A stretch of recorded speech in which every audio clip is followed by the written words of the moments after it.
All right. So now on to today's topic. Has anyone ever heard of the maxim that is attributed to the Catholic Church, which is give us a child until he's 7 and we'll have him for life? Mm, Well, the growth and development of a child's brain in the first 7 years of his or her life is astounding. And once you truly understand this, then this maxim will open your eyes to the great understanding of how much power the public educational system has had over your children once you put them in it. So, why do you think they want to enroll your children at such a young age into some type of compulsory educational program? It's because whoever controls the education of our children controls the future. So, Brother Kala, can you please break down the growth and development of a child's brain the first 7 years of their life? whoa, yes, yes.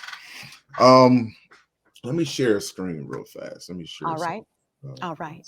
Let me see. It says share screen. Let me share this.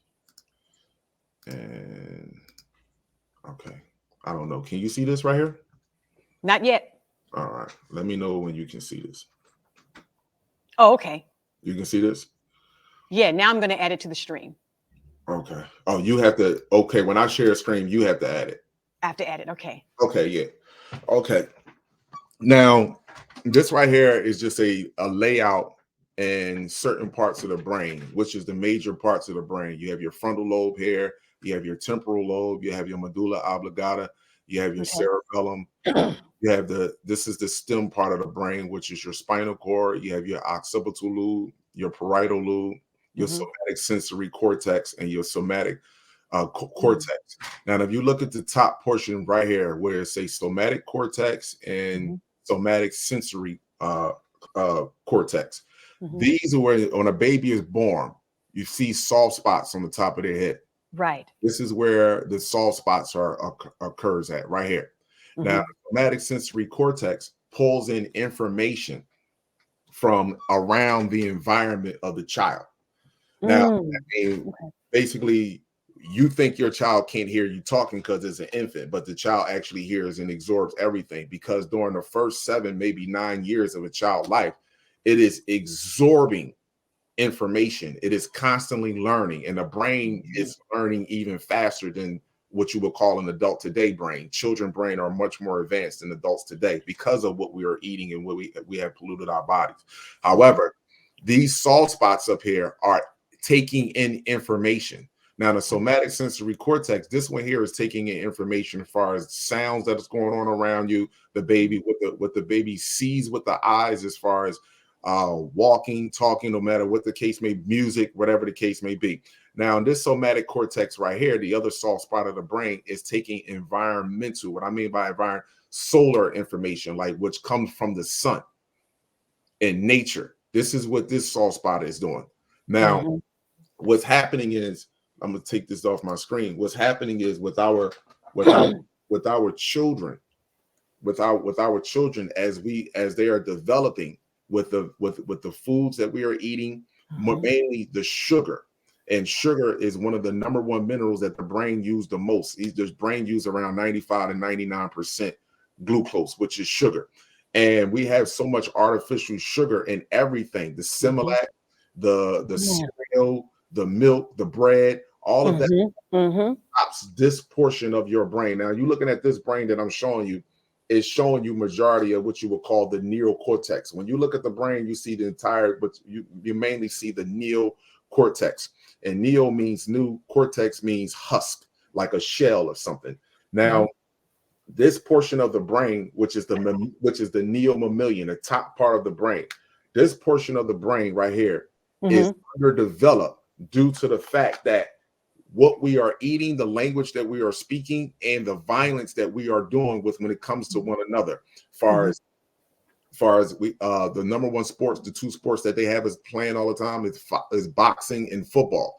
And if we're not doing that for sport, we're doing that for actually just for play. And there is no fun, there is no joy, or there is nothing that you can gain by abusing or putting or hitting your head on anything, whether it's a hand or whether it's a helmet. You got a helmet on, it doesn't help your brain at all. And what happens is there is a constant shock that is happening to your brain. And because you're getting that constant shock, this is the lower portion of your brain. This is what you would call the mammalian part of the brain. And this right here is the stem. This is what you call the pond. And I want to share my screen one more time while I'm speaking about this, so that way you can be able to, people can follow what I'm saying here. Bear with me, okay.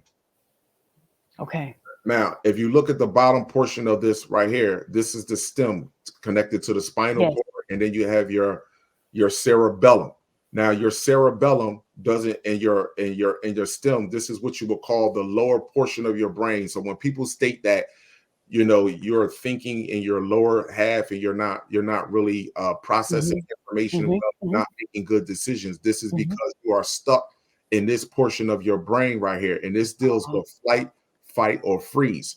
So one of the main reasons our children's brain, as well as are underdeveloped as well as adults, is because they have us constantly in a flight, freeze, or fight mode. And that flight, fright, or freeze releases a liquid called cortisol.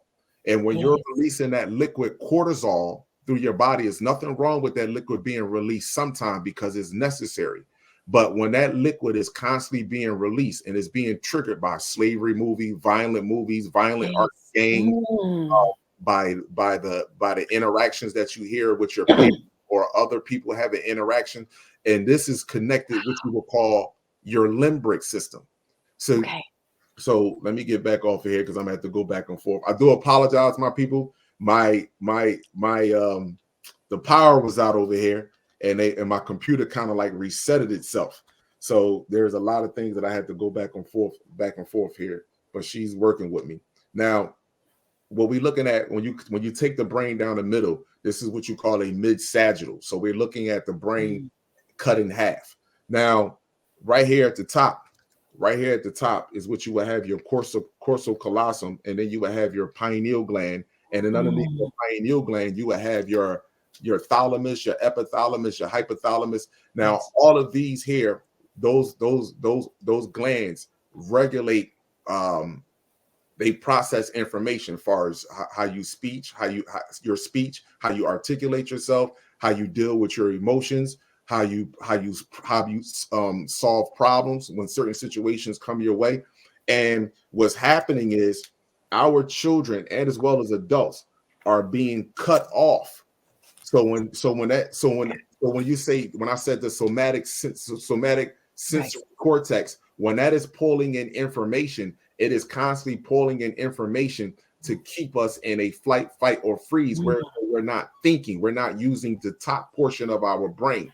And because we're not using the top portion of our brain, if we was to go on an MRI, they were to scan our brain, they would see parts of our brain literally looking black. There is no light there. And our children are being attacked at a young age because their brains are full of light. When we're born with over 100 billion neurons in our brain. We're born with over 100 billion neurons to make up our brain. And by the age of 30, 35 years old, those 100 billion neurons have shrunk down to maybe 35 million neurons, because we're not using the top portion of our brain, which is just called the neomammalian part of our brain.